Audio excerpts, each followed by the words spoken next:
Non, ça reste là, c'est bon. Non. Bon d'accord, allez, on va bosser.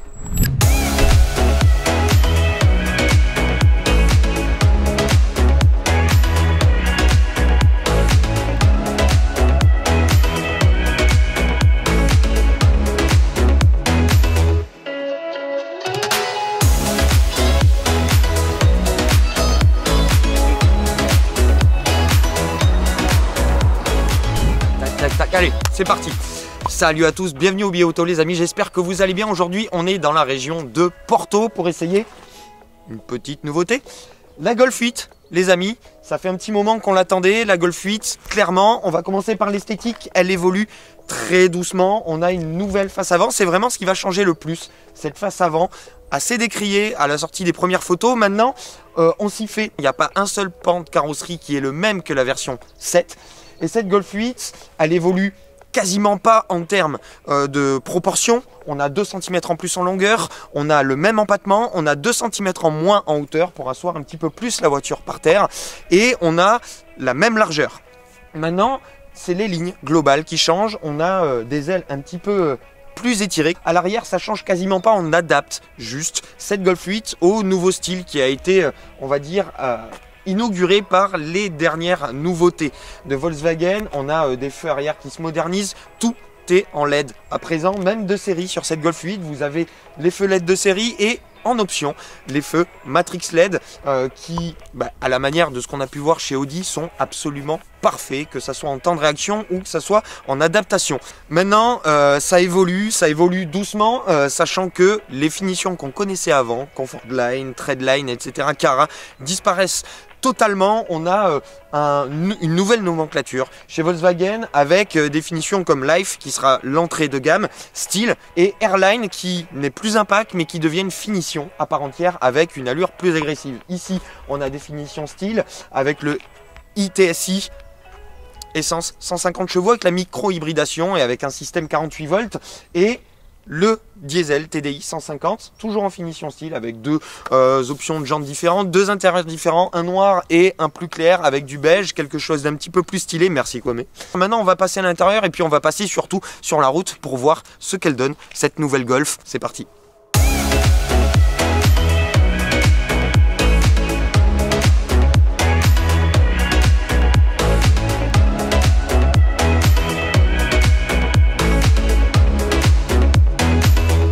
À l'intérieur, qu'est-ce que ça donne? Eh bien, à l'intérieur, c'est là qu'on a le plus gros progrès sur cette Golf 8. Jalil m'a rejoint. On est assez d'accord sur l'intérieur. On est sur un gros step-up par rapport à la version précédente. Ouais, très clairement, c'est magnifique. Ne serait-ce que dans le dessin, déjà, ça change tellement et t'as plus l'impression d'être dans une caisse vraiment moderne. Exactement. C'est moins cubique. Ouais, de plus ergonomique encore. On a une planche de bord qui est assez aérée et c'est une très bonne idée, je trouve que ça lui va particulièrement bien. On se retrouve donc avec un agencement qui est, on va dire, qui devient commun. On a cette InnoVision Cockpit de 10,5 pouces devant les yeux et un display devant nous de 10 pouces qui permet d'afficher toutes les fonctions de l'infodivertissement. Tout est commandable avec le volant multifonction et des touches tactiles ici qui vous permettent d'afficher les menus, d'avoir les raccourcis vers les différentes assistances. On va en reparler, il y a beaucoup d'assistances sur cette Golf 8 et la climatisation, etc. Et on se retrouve avec une console centrale qui est beaucoup plus épurée, qui reçoit le levier de vitesse donc sur les versions boîte méca 6 rapports et qui reçoit ce petit levier sur les versions DSG qui est, on va dire, quasiment directement inspiré de la Porsche 911. C'est vrai que ça ressemble beaucoup à la 911 et ça ressemble vachement aussi à ce qui se fait sur la nouvelle Octavia. Exactement. Aussi. Il n'est pas exactement pareil, mais ça y ressemble. Et en termes d'infodivertissement, c'est quand même pas mal. On a le nouveau système Harman Kardon qui est disponible. Première voiture du groupe, je crois, à bénéficier donc de la collaboration avec Harman Kardon. Dans les faits, ça marche plutôt bien. La restitution est super bonne. On a un son qui est bien spatialisé, c'est assez clair, c'est bien défini. On aime. En termes de finition, c'est pas mal. On retrouve, on va dire, Volkswagen. C'est sérieux. C'est très sérieux. C'est un petit peu austère dans notre habitacle complètement noir, mais on a eu l'occasion de voir l'habitacle beige. C'est un petit peu plus... Ouais, c'est vachement plus sympa, ouais, complètement. Et en termes de finition, donc, on a des matériaux qui sont bons, notamment sur la sellerie, qui est vraiment excellente. Ouais. Les sièges sont bien dessinés, ils sont confortables. Les plastiques hauts sont plutôt bons, à ceci près que, moi de mon côté, je trouve que le grain est un poil grossier. Et ça, je pense que je commence à devenir un petit peu un intégriste de ça. Je trouve que le grain est un poil grossier, les plastiques sont bons, c'est bien ajusté. Et les plastiques bas, il manque toujours ce petit degré de finition sur les plastiques bas, mais c'est feutré à l'intérieur et c'est bien ajusté. On sent que ça va plutôt bien vieillir en fait dans l'âge. Ouais, ça va pas bouger. On est sur une finition Volkswagen. Du coup, pas vraiment de grande surprise, mais c'est bien fait. Voilà. Techno, comme je vous disais, on a toutes les aides à la conduite qui sont disponibles. L'ACC, le DCC, donc suspension pilotée, tous les modes de conduite, de sport à confort, avec un réglage qui peut être vraiment précis. On a une barre de réglage qui va vous permettre justement d'ajuster la voiture en mode individuel comme vous le souhaitez. Ouais. Vraiment. C'est-à-dire c'est une des nouveautés, le mode individuel qui n'existait pas avant. Exactement. Avec le DCC sur cette voiture et maintenant qui est là, et tu peux régler la suspension sur 11 positions. 11 positions. Autant dire que niveau précision, on est pas mal. Le head-up display fait son apparition et comme d'habitude, c'est une belle chose parce que ça vous permet de ne pas quitter la route des yeux et c'est clairement appréciable. Les technos, on va en reparler un petit peu sur la route. Pour ça, on prend la route. C'est parti.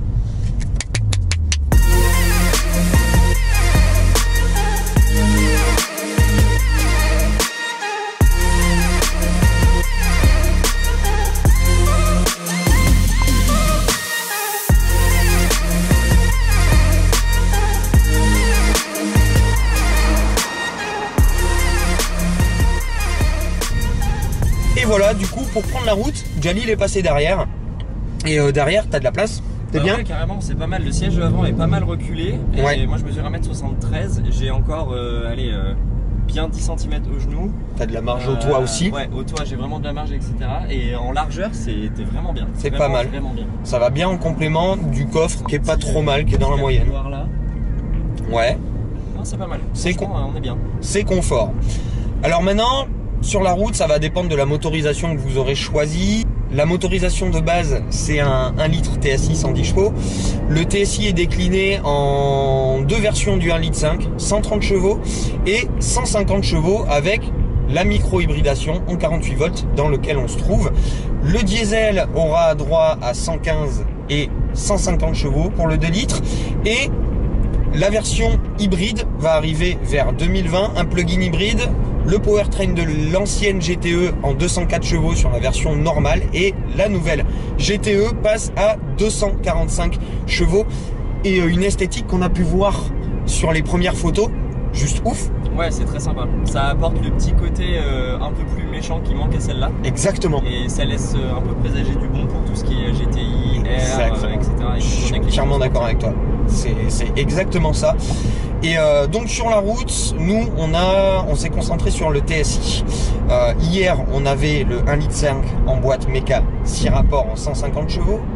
Qui n'est pas du coup micro-hybride. Qui n'est pas micro-hybride. Et là on a donc le iTSI 150 chevaux avec la micro-hybridation en 48 volts et la boîte DSG. En ville, c'est une bonne surprise. La voiture est souple, le moteur TSI est vraiment progressif et surtout ça braque extrêmement bien. Ouais. Vraiment surpris par le rayon de braquage.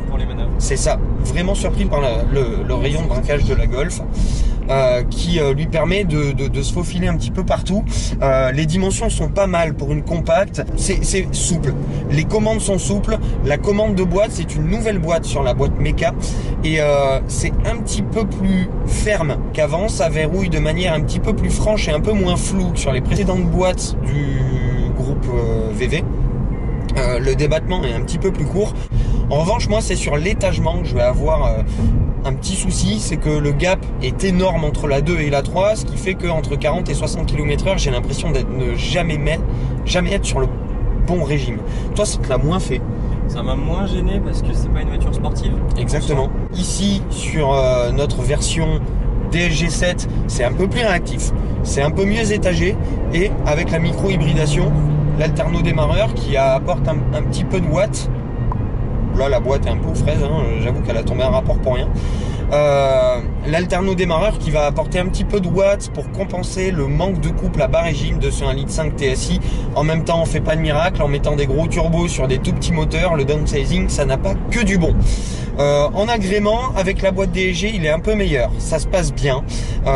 Quel que soit le type de route sur lequel vous vous trouvez, quand vous êtes sur du roulant, la voiture offre un très très bon confort de suspension. Là, c'est vraiment, ça a été notre plus grosse observation. Ouais, c'est clair. Même à l'arrière, de toute façon, là, depuis tout à l'heure, je suis là et très clairement, même quand c'est pas top, ça percute pas. Exactement. T'es pas secoué de partout. C'est très bien suspendu en fait. Donc avec le DCC. Avec le DCC. Version 100 et là auquel cas on peut pas. On les a pas testés. Mais avec le DCC, c'est très bien suspendu. Ça peut être ferme quand vous le mettez à fond en sport. Et c'est très progressif, comme tu disais, quand on est en confort. Et ça permet à cette Golf d'être très polyvalente, quel que soit le type de route que vous empruntez.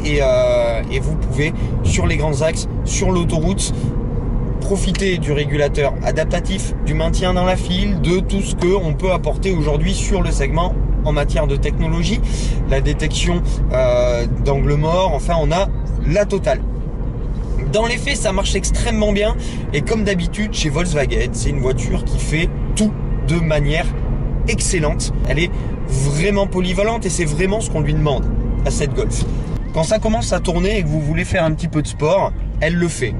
Elle le fait, la suspension se rigidifie, la direction se rigidifie, la boîte devient un petit peu plus réactive et vous avez une voiture qui devient un peu plus engageante, sans toutefois être sportive. Voilà, comme toutes les Golf, hors GTI, etc. C'est une voiture qui est vraiment pas sportive pour un sou, mais qui peut vous permettre de passer vite et fort. Effectivement, on n'a pas vraiment de sensation, mais quand on regarde le compteur, on se dit, ah, quand même, ça bouge un peu. Ça bouge un peu, ça roule bien, ça roule fort, le moteur paraît aucunement puissant, c'est-à-dire qu'à aucun moment on se dit waouh ça pousse, mais quand on regarde le compteur on se dit ah quand même. Ouais, c'est quand même canon en reprise surtout, pas forcément en accel depuis l'arrêt complet, ouais. Mais en reprise avec le ETSI notamment et la boîte DSG qui tombe assez vite ses rapports, ouais. Ça part quand même bien comme il faut. En gros ce powertrain il te donne qu'une seule envie, c'est de voir ce que ça va donner en GTE de 145 chevaux, voilà, parce que je pense que ça risque d'être assez cool. Globalement, vous l'aurez compris, à l'utilisation, cette Golf, c'est une Golf. La 8e génération de cette Golf ne fait pas d'exception. Elle fait tout de manière excellente, mais rien de manière exceptionnelle. Ça manque un petit peu d'amour, on va dire. C'est pas ce qu'on lui demande en revanche. On lui demande d'être une compacte excellente, polyvalente, bien finie. Et ça, elle le fait extrêmement bien. Les tarifs français, on les a pas précisément. À l'heure où je vous parle, tout ce que je sais, c'est que ça va commencer sur des versions plutôt bien finies qu'on a nous, aux alentours des 28 000 € hors option. Ça fait cher. Pour ne pas vous le cacher, ça fait cher et il va falloir que à l'utilisation, cette Golf 8 justifie ses prix assez importants face à ce qu'on peut trouver aujourd'hui sur une Kia Ceed, par exemple. Elle justifie par la techno, elle justifie par la polyvalence, elle justifie par la présentation et voilà, à voir ce que ça donne. Je vous conseille de l'essayer. On est sur un step-up par rapport à la Golf 7, c'est pas transcendant non plus, c'est du Volkswagen. Voilà, essayez-la. Toi Jalil, globalement, si tu devais la résumer en une phrase, qu'est-ce que ça donnerait? En une phrase, je dirais plus confortable et agréable que ce à quoi je m'attendais. Ouais. Et vraiment très très agréable au quotidien et polyvalente, ouais. Mais pas passionnelle. Exactement, c'est un peu ça, j'aurais la même observation que Jalil. C'est une voiture, comme je vous disais, qui fait tout très bien, vraiment très bien. Quand on cherche un déplaçoir, on peut être ravi de cette Golf, mais maintenant ça manque un petit peu d'amour. Essayez-la, dites-nous ce que vous pensez esthétiquement ou en termes de techno de cette Golf 8. Est-ce que Volkswagen a fait le bon choix de choisir justement un côté évolution plus que révolution? Voilà, dites-nous ce que vous en pensez. En tout cas, j'espère que vous avez aimé ce petit essai au débeauté en présentation internationale. On n'a pas eu énormément de temps. Si c'est le cas, n'hésitez pas à mettre le petit pouce, à aller checker les copains d'ABC Moteur. Jalil, je vous mettrai son Instagram également, qui fait de superbes photos. Et abonnez-vous. donc si c'est pas déjà fait. Et je vous retrouve très très vite pour la voiture de l'année, pour les DER des DER de l'année. D'ici là les amis, je vous souhaite une très très bonne continuation et une très bonne fin de ce que vous êtes en train de faire. Ciao.